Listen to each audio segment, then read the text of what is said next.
हाफिजाबाद में बारिश और सैलाब से जिला के 140 से ज़ायद देहात डूब गए। फसलें तबाह, मवेशियों को चारा डालना तक दुश्वार हो गया है। तफसीलात से आगाह करे जियो न्यूज़ के नुमाइंदा सैयद मोहम्मद ज़मीर। जी, हाफिजाबाद में बारिशों के हालिया स्पेल से ज़िला के 140 से ज़ायद देहातों के ज़ेरे आब चले आने से जहां बेशुमार नुकसान हुए हैं, वहाँ खेतों में खड़ी चारे की फसलें भी मुकम्मल तौर पर तबाह हो गई हैं, जिसकी वजह से अब मुतासरा देहात के लोगों को अपने माल मवेशी को चारा डालने में भी शदीद मुश्किलात का सामना करना पड़ रहा है और वह बाज़ार से महंगे दामों चारा ख़रीद कर जानवरों को डाल रहे हैं, जबकि चारे की किल्लत के पेश नज़र इसकी कीमतों में भी खातर ख्वाह इजाफ़ा देखने में आ रहा है। मुतासरीन सैलाब ने हुकूमत से मुतालबा किया है कि वो हाफिजाबाद को आफत ज़दा करार देकर आबियाना मुआफ़ करे और उन्हें फसलों के लिए बिलासूद कर्जे फराहम किए जाएँ। हालिया मानसून बारिशों की वजह से दरियाए सिंध में पानी के बहाव में इजाफा और सैलाबी सूरत हाल के बायस मियांवाली के मुख्तलिफ इलाकों में हज़ारों एकड़ पर काश्त कपास की फसल ख़राब हो गई है। मज़ीद बता रहे हैं नुमाइंदा जियो न्यूज़ मलिक असमतुल्लाह। जी बिल्कुल, हालिया मानसून बारिशों की वजह से ज़िला मियांवाली में मुख्तलिफ फसलात जिसमें मूंगी और कपास शामिल है वो मुतासिर हैं। इस हवाले से इस वक्त हमारे साथ मौजूद हैं डिप्टी डायरेक्टर ज़राअत मलिक गुलाम और छीना साहब। उनसे बात करते हैं कि जी मियांवाली में कितने एकड़ पर फसलात तबाह हुई हैं और उनको नुकसान पहुँचा है। सैलाब की जो सूरत हाल है तो इसमें हमारी मूंगी का काफ़ी नुकसान हो रहा है, जो कि तकरीबन 5-6 हज़ार के करीब जो है मूंगी की फसल मुतासर हुई है और कपास भी तकरीबन 400-500 एकड़ जो है ख़ास तौर पर तहसील ईसा खैल में की फसल को तो खैर इतना कोई खातिर खा नुकसान नहीं है क्योंकि ये पानी वाली फसल है।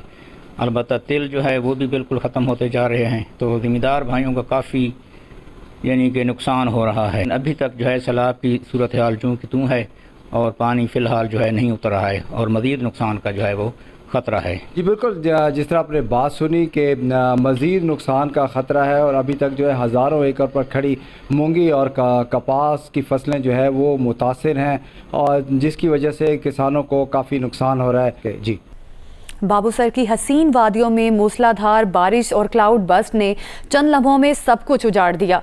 लोधरा का हस्ता बस्ता ख़ानदान भी उजड़ गया। रजब अली मिर्ज़ा की रिपोर्ट देखिए। लोधरा के निजी अस्पताल के बानी मियां मोहम्मद इस्लाम अपने बेटों, बहू और खानदान के दीगर 15 अफराद के साथ हसीन वादियों की सैर को निकले थे, लेकिन कुदरत ने कुछ और ही लिख रखा था। पीर को दया मिर में आने वाले सैलाब ने सब कुछ बदल दिया। इतना तेज से फ्लड आया निकलने के बाद तो फिर हम वो पानी में तैर के वापस गई है, वो पता नहीं कितने किलोमीटर आगे चली गई है वो पानी के बहाव के साथ। एक माँ डॉक्टर मिशाल जिसके हाथ में अल्लाह ने शिफा दे रखी थी, सैलाब की नजर हुई और आज अपने मरीजों को उदास छोड़ गई। अब्दुल हादी सिर्फ 3 साल का, माँ की गोद में पलने वाला वो मासूम बच्चा जिसकी हंसी से घर जीता था, अब खामोश है हमेशा के लिए। उसकी कहानियाँ, खिलौने, नन्ही बातें सब पानी में बह गईं। फहद इस्लाम जिसने भाभी और भतीजे को बचाने के लिए खुद सैलाब में छलांग लगा दी, वो भी नहीं रहा। निजी कॉलेज की राहदारियाँ सूनी हो गई हैं। डॉक्टर मिशाल फातिमा के शौहर और अब्दुल हादी के वालिद डॉक्टर साद ने अहलिया, बेटे और भाई की जुदाई को अल्लाह की रज़ा करार दिया। ऑब्वियसली मैं गमगीन हूँ। मैंने अपना फूल जैसा बेटा खोया है, मैंने अपना बाजू, अपना बड़ा भाई, बाप जैसा मेरा बड़ा भाई था, मैंने उसको खोया है। मैंने अपनी बहुत ही अच्छी नेक सीरत हाफ़िज़ कुरान बीवी को खोया है। जनाजे जब वापस लाए गए तो सिर्फ 3 लाशें नहीं आईं, उम्मीदें, जज्बे और ख्वाब भी मिट्टी में लिपटे थे। ये सफ़र क्या था? बस एक आजमाइश थी जिसका दुख भरा एहसास कभी नहीं भुलाया जा सकेगा।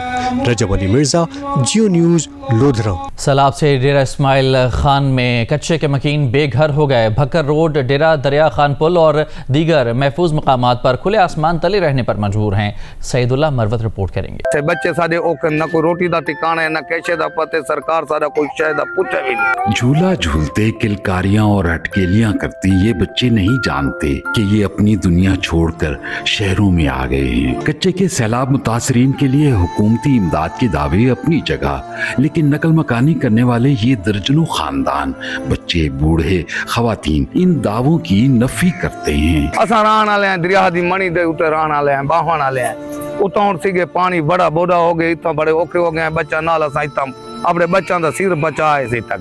हमें रात को अचानक घर बार छोड़कर बस्तियों से निकलना पड़ा। निकलते वक्त सोलर प्लेट्स और माल मवेशी की बजाय अपने बच्चों को तरजीह दी। दरिया देवी शनाती काट लगे गए, हर सामान विच दूसरा मंजे लगे गए, काठ वाले मंजे नोल उड़ गए।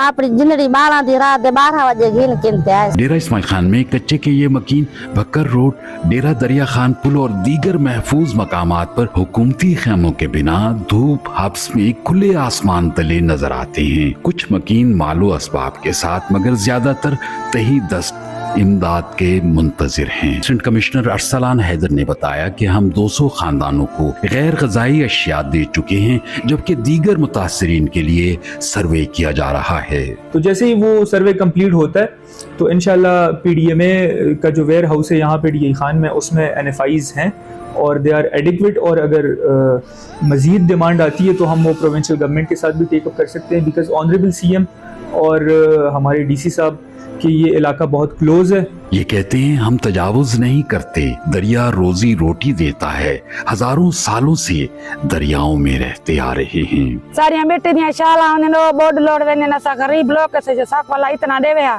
दस अपने बाहर ते खाऊं, अपने बच्चों को तालीम ते बिलावा ते खाऊं। सारे को जो कैसे नहीं होंगे पीछे से गरीब लोग कैसे कच्चा बांधे। अगर इन्हें बेहतर जिंदगी और मुस्तकिल असबाब मुयस्सर कर दिए जाएं, तो क्या ये दरिया के रहमो करम पर जिंदगी का आसरा छोड़ देंगे? खुदा ही जाने इन्हें कौन सी अजियत है, सभी को खुश रहो कहकर उदास रहते हैं। कैमरामैन अदनान रजा के साथ सईदुल्लाह मरवत, जियो न्यूज़, डेरा इस्माइल खान।